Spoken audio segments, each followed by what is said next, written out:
PPS news line मध्ये मी तुमचं स्वागत करतो। व्यक्तिविशेष मध्ये आज आपण चर्चा करणार आहोत राष्ट्रवादी काँग्रेस पार्टीचे पिंपरी चिंचवड शहराचे अध्यक्ष श्री तुषार कामटे यांच्यासोबत। रामकृष्ण हरी। आज PPS न्यूज चॅनलने जी माझी मुलाखत घेण्याचा मानस केला व आज मला भेटले त्याबद्दल PPS न्यूज चॅनलचे मनापासून आभार। आज आपण या ठिकाणी आलात, पिंपरी चिंचवड शहराबद्दल आपण माहिती घेतात त्याबद्दल आपले मनस्वी धन्यवाद व आभार।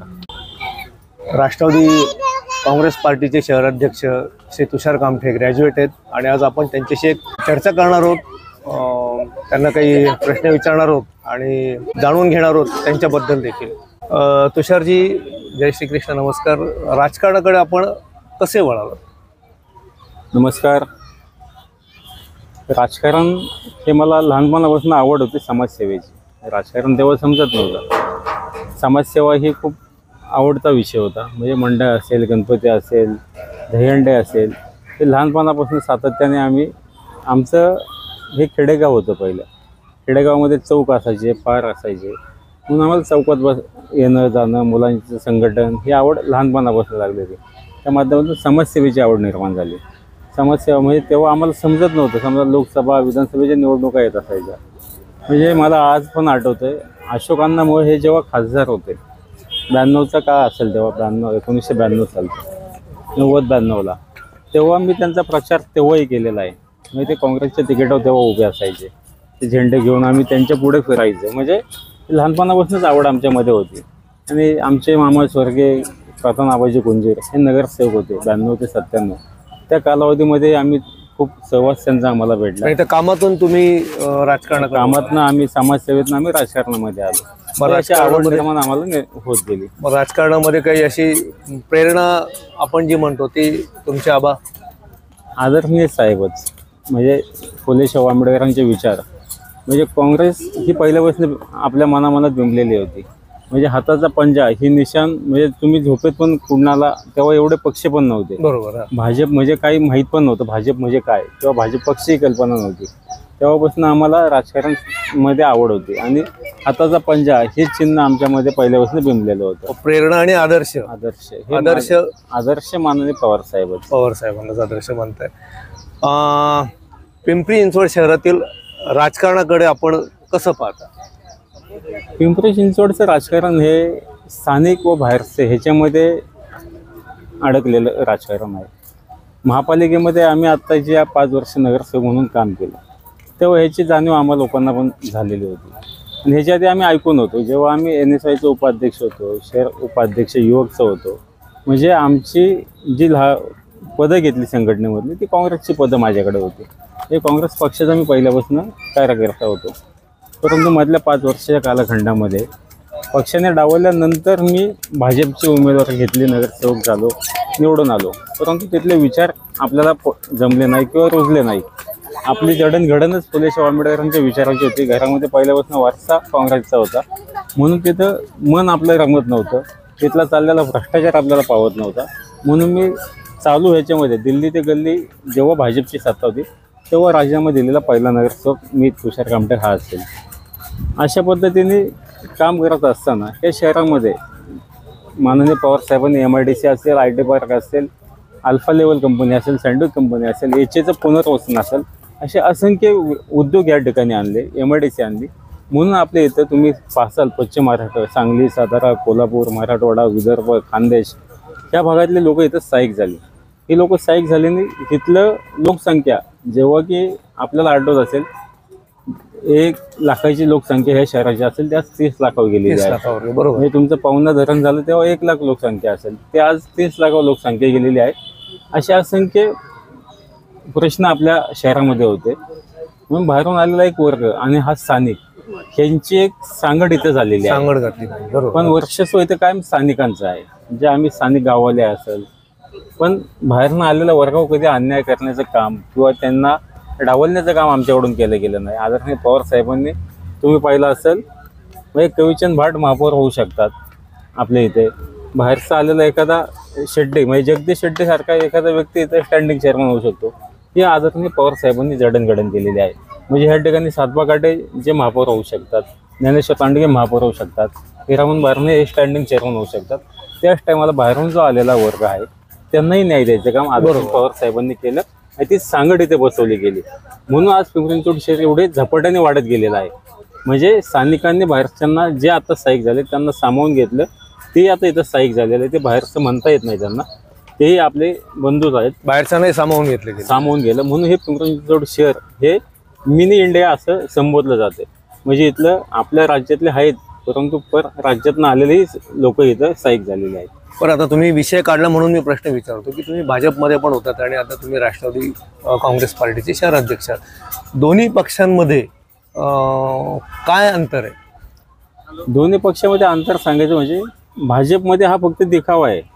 तो सोशल मीडियामधनं हा पक्ष उदयाला आला हे आज मला सांगूशी वाटते.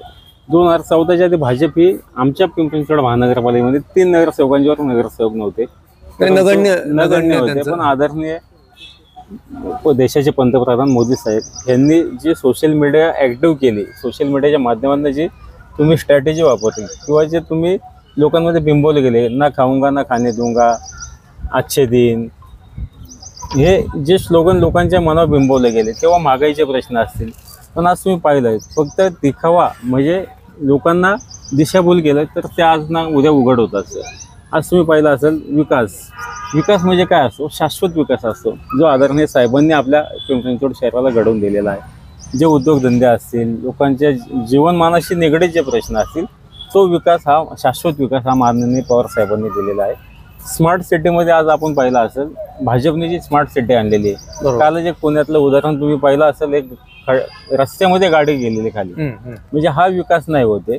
त्या अशा पद्धतीचा विकास भाजप आणि राष्ट्रवादी काँग्रेस किंवा काँग्रेस ह्याच्यामध्ये फरक खूप आहे. त्यांनी कधी ॲडव्हर्टाईज केली नाही. आज तुम्हाला म्हणजे जे टाचणी बनवतो आपण, टाचणीपासून यानापर्यंत जो काही विकास केला तो काँग्रेसच्या काळामध्ये झालेला आहे. ते सांगायला नक्कीच अभिमान वाटेल. म्हणून भाजपचा विकास हा दिखाव विकास होता. तेव्हाची महागाई असेल किंवा आत्ताची महागाई असेल याच्यामधली तफावत बघा. लोकांचं उत्पन्न वाढलेलं नाही पण लोकांचा खर्च वाढलेला आहे. म्हणजे जाहिरात तुमचं असं म्हणणं आहे की केवळ बीजेपीने जाहिरातबाजी केली आणि लोकांची दिशाभूल केली. पण त्याची प्रचिती आता लोकांना आली आणि ह्या लोकसभेमध्ये लोकांनी भाजपला त्यांची जागा दाखवली आहे आणि महाविकास आघाडीला त्यांना कौल दिलेला आहे. कारण लोकांची अपेक्षा ही फक्त दिखावा नको, लोकांना स्मार्ट नको, काय नको, पण महागाई, भ्रष्टाचार यापासून लोक कमीत कमी गरजा पूर्ण व्हायला पाहिजे. तुम्ही आता नगरसेवक होतात, नगरसेवकाची तुम्ही निवडणूक लढवली. तुमचा अनुभव कसा होता महानगरपालिकेतला? मी नगरसेवक म्हणून ही निवडणूक लढवली, मी निवडून आलो. त्याच्या आधी मी एक अपक्ष निवडणूक लढलो होतो, तेव्हा मला थोड्या मताने पराभव पत्करावा लागला. परंतु आत्ताच्या गेलेल्या ह्याच्यामध्ये महानगरपालिकेच्या कालावधीमध्ये मी 5 वर्ष नगरसेवक म्हणून खूप काम केलं. तुम्ही आज ह्या उद्यानामध्ये बसले, शहीद अशोक कामठे उद्यान, एक 6 एकरमध्ये उद्यान आम्ही डेव्हलप केलेलं आहे. त्या 5 वर्षामध्ये 320 कोटीची कामं माझ्या प्रभागामध्ये झाली. हा मला खूप आनंद आहे. पण ही कामं करून घेताना केवढा मनस्ताप झाला आहे, किती आंदोलनं मला करावं लागली, किती संघर्ष करावा लागला हे मला यामध्ये पालिकेकडनं तुम्हाला काही सहकार्य काय सांगाल? नक्कीच पालिकेमध्ये महापालिका आयुक्त असतील, प्रत्येक प्रभागाचे अधिकारी असतील, उपायुक्त असतील, ॲडिशनल असतील, त्यांनी मला कायम मदत केलेली आहे. जे स्थानिक तिथले आमदार आहेत त्यांनी कायम कामं अडवण्याचं काम त्या महापालिकेमध्ये मी असताना केले. जेव्हा की मी भाजपचा नगरसेवक होतो तेव्हाही कामं अडवायची काम त्या स्थानिक आमदारांनी केलं. परंतु माझे आणि अधिकाऱ्यांचे संबंध चांगले असल्याकारणानं निधी मला प्रभागामध्ये घेता आला आणि त्याचा विकास मला इथे करता आला. पण मग आता यामध्ये ही जी विकास कामं आपल्या शहरात चाललेली आहेत, तर या विकास कामांबद्दल आपण नगरसेवक म्हणून आणि शहराचे तुम्ही एका पक्षाचे अध्यक्ष आहात, तुम्ही समाधानी आहात का? नाही, नक्कीच शहराचा विकास व्हायला पाहिजे, शहराची डेव्हलपमेंट व्हायला पाहिजे. जे शहराची डेव्हलपमेंट होते तिथं हा लोकांचा बाहेरून येणारा कल वाढत जातो. ते आल्याने आपल्या ह्याच्या रोजगारामध्ये नक्कीच वाढ झालेली असते. डेव्हलपमेंट हा पार्ट बाजूला, परंतु ती डेव्हलपमेंट होताना ती कशा पद्धतीने होते ही डेव्हलपमेंट ना कोण आमदार ना खासदार ना नगरसेवक त्यांच्या खिशातल्या पैशाने करतो. ही डेव्हलपमेंट होती तुमच्या आमच्या टॅक्समधनं जे पैसे जमा होतात त्यातनं केला जातो. पण आज तुम्ही पाहाल की ह्या शहरामध्ये डेव्हलपमेंट होत असताना जी गोष्ट 100 रुपयाला भेटते तिचा दर ह्यांनी 1000 रुपये केलेला आहे. महागाई वाढली. महागाई सोडा, ह्याने भ्रष्टाचार केलेला आहे. म्हणजे एखादी आता वैद्यकीय विभाग आपण घेसाल, YCM सारखं 800 बेडचं हॉस्पिटल माझ्या इथं आहे. तिथं तुम्ही एखादी मशीन घ्यायची असेल, तिची किंमत 80 लाख असेल, त्या लोकांनी ते 2-2 कोटी नेलेली आहे. म्हणजे अशा पद्धतीने चुकीची कामं ह्या लोकांनी केलेली आहेत. बरोबर. पैशांचे उधळपट्टे आपल्या खिशातनं ह्या लोकांनी केली आहे. ह्या भ्रष्टाचाराला वैतागून आणि या स्थानिक आमदारांनी अडवणुकीची भूमिका घेतली, म्हणून मी भाजप पक्ष सोडला. भाजपचे ध्येय धोरण मला पटले नाही, म्हणून मी पक्ष सोडला. सामान्य जनतेच्या टॅक्स रुपये पैशाची उधळपट्टी केलेली हे मनाला कुठं पटत नव्हतं. कारण मी एक सामान्य कुटुंबातला आलेलो आहे. आपल्यालाही माहिती आहे महिन्याचे पैसे कमवायचे म्हणजे कसे मेहनत घ्यावी लागते, आणि ते त्यातनं आपण टॅक्स या महापालिकेला देतो, आणि त्याची उधळपट्टी ह्या लोकांच्या माध्यमातून होते. म्हणून हा शाश्वत विकास नाही आहे. हा फक्त स्थानिक आमदार, खासदार आणि त्यांच्या नातेवाईक यांचा विकास चाललेला आहे. ह्या तुमच्या माध्यमातून मी आम जनतेला सांगू इच्छितो. याच्यामध्ये आता आपण एका पक्षाचे शहराचे प्रमुख आहोत. आपल्याकडून काही विकास आराखडा, डेव्हलपमेंट प्रोग्राम काही तयार केलेला आहे? विकास आराखडा कसा असावा शहराचा? काही सत्ता मिळाली तर तुम्ही त्याच्यामध्ये काही फेरबदल, जे काही आत्ता काम चालू आहे याच्यामध्ये काही फेरबदल करणार आहात? नक्कीच. आता जो विकास चाललेला आहे तो विकास हा फक्त मी तुम्हाला सांगितलं इथल्या स्थानिक आमदार, खासदार, त्यांच्या नातेवाईक यांचा विकास चालू आहे. आम्ही जेव्हा सत्तेमध्ये येईल, आज तुम्ही पाहसाल वाहतुकीची समस्या एवढे वाढलेली आहे. तुम्ही अर्बन स्ट्रीटच्या नावाखाली एवढे मोठे पाथवे केलेले आहेत. आज तुम्ही रक्षक चौकातनं पाहसाल, रक्षक चौक ते वाकड फाटा, इथनं तुम्हाला यायला 25 मिनटं लागत आहेत. जे की अंतर फक्त 300 मीटरचं असेल, त्याला तुम्हाला 20-25 मिनटं लागत असेल, तर हा शाश्वत विकास होत नाही.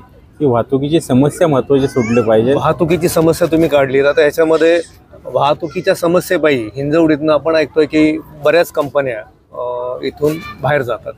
त्याबद्दल काय म्हणतात? नक्कीच तेच सांगतो मी तुम्हाला. जे IT पार्क माननीय आदरणीय पवार साहेबांच्या विजननी, त्यांच्या नियोजनामध्ये, जेव्हा की त्यांनी साखर कारखान्याच्या भूमिपूजनला तिथं आले असताना, भूमिपूजन झाल्यावर त्यांनी सांगितलं इथं कारखाना न होता इथं IT पार्क होणार. ही साहेबांची दूरदृष्टी होती. त्या साहेबांनी तिथं IT पार्क आणलं. त्याच IT पार्कमधल्या आता 38 कंपन्या इथनं सोडून गेलेल्या आहेत. म्हणजे 38 कंपन्यांमधले आपण 2000 लोक पकडली तर आज किती लोकांचा बेरोजगार वाढलेला आहे हे लक्षात घ्या. ज्या लोकांनी आज कंपनीत पेमेंट देते त्याच्या जीवावर आज इथल्या जमीन विकत घेतल्या, फ्लॅट विकत घेतले, असे हप्ते फेडायचे कसे, या अनेक प्रश्न आवासून समोर आपल्या समोर आहेत. त्याच्यामध्ये वाहतुकीची समस्या खूप मोठी आहे. आज तुम्ही पाहसाल सौदागरमधनं हिंजवडीला जायला 1.5 तास लागतो. म्हणजे काय तुम्ही नियोजन केलेलं आहे? म्हणजे महापालिका आणि PMRD यांनी दोघांनी एक सुनियोजित प्लॅन करणं अपेक्षित होतं. या समस्येवरती तोडगा निघायला पाहिजे. आज तुम्ही सांगताय पिंपरी चिंचवड शहरातील आयुक्त म्हणतायत कंपन्या हिंजवडीमध्ये, हिंजवडीतल्या कंपन्या आपण कशा पद्धतीने तिथं नियोजन करणार, कारण त्या आपल्यामध्ये येत नाही. पण मला काय म्हणायचं, ती लोक जे राहत आहेत, जे हिंजवडीला जात आहेत, त्या आपल्या पिंपरी चिंचवड शहरातले 3 लाख लोक आज हिंजवडीत कामाला जात आहेत. त्यांच्या टॅक्समधनं आपल्या इथं विकास होत आहे. म्हणून त्या लोकांना सेवा देणं हे महापालिकेचं काम आहे. म्हणून PMRD भविष्यात आमची सत्ता येणारच आहे. जेव्हा सत्ता येईल तेव्हा आदरणीय खासदार सुप्रियाताई असतील, माननीय पवार साहेब असतील, यांच्या माध्यमातून, यांच्या मार्गदर्शनाने PMRD असेल, महापालिका असेल, यांचे सांगड बसून आम्ही सुनियोजित विकास इथे करणार आहोत.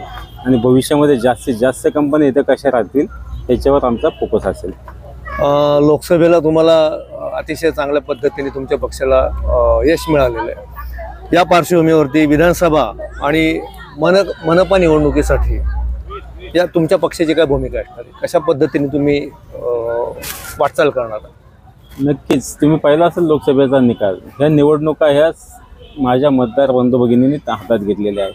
त्या कोणाच्या ह्यांनी मतदान केलेलं नाही आहे, तो ह्यांनी विकास केला आहे, तो माझा पाहुणा आहे, अशा याला मतदान दिलेलं नाही आहे. मतदार राजांनी जे पक्ष फोडाफोडी, घर फोडाफोडी झाले, त्याच्या विरोधात हे मतदान केलेलं आहे.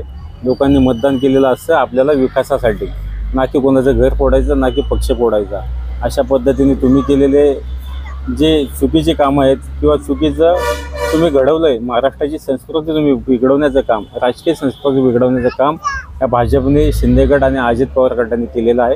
ते लोकांना कधीही मान्य होणार नाही. म्हणून लोकांनी ह्या लोकसभेमध्ये जो कौल दिला तोच कौल आता तुम्ही विधानसभा असेल किंवा महापालिका असेल, तुम्हाला वाटत असेल तुम्ही लाडले बहीणसारखी योजना असेल, लाडला भाऊ असेल, अशा योजना काढून लोकांची दिशाभूल करताय.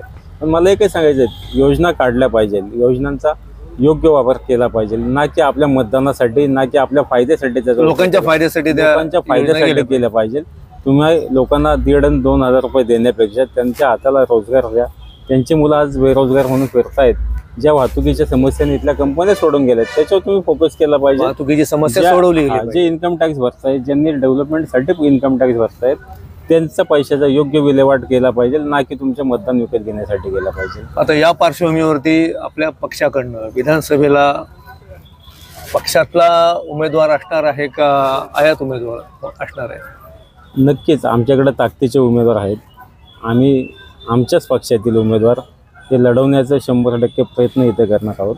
परंतु राजकीय परिस्थिती ह्या बदलत असतात. काही ठिकाणी आम्हाला उमेदवार आमचे कुमकुवत असतील किंवा महाविकास आघाडी म्हणून प्रत्येक जागा आम्हीच लढेल, म्हणजे तुतारी चिन्हावरच लढली जाईल असं काही नाही.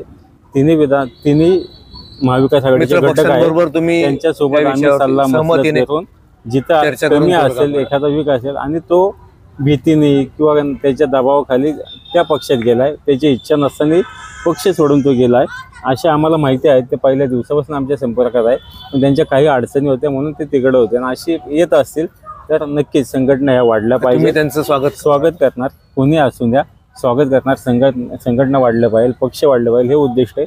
आणि आपल्या विचाराची लोक ही ह्याच्यामध्ये पाहिजे. तुम्ही तुमच्या विचारांची लोक आम्ही आमच्यासोबत घेणार.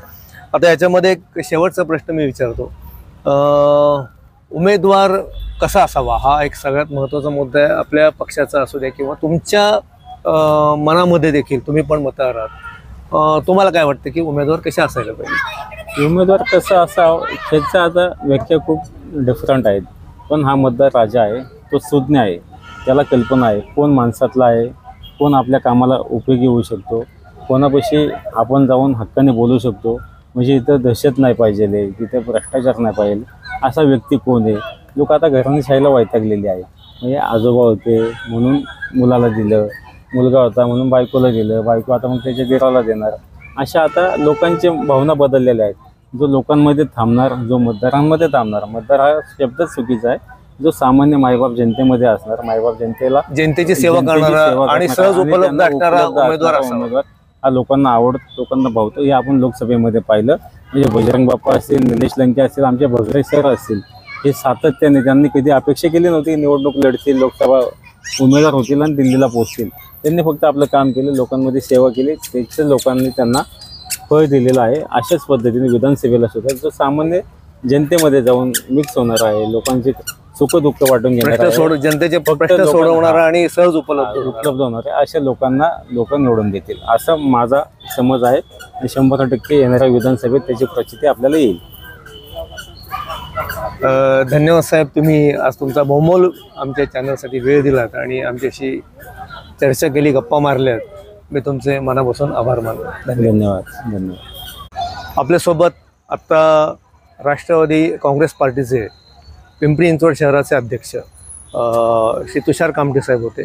त्यांच्याबरोबर आपण चर्चा केली आणि त्यांचं शहराच्या विकासाबद्दल आणि एकूणच शहराच्या राजकारणाबद्दल, पालिकेच्या राजकारणाबद्दल आपण मत घेतलं, चर्चा केली.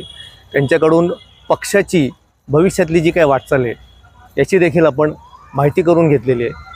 मी त्यांचे या ठिकाणी आभार व्यक्त करतो. धन्यवाद. जय श्री कृष्ण.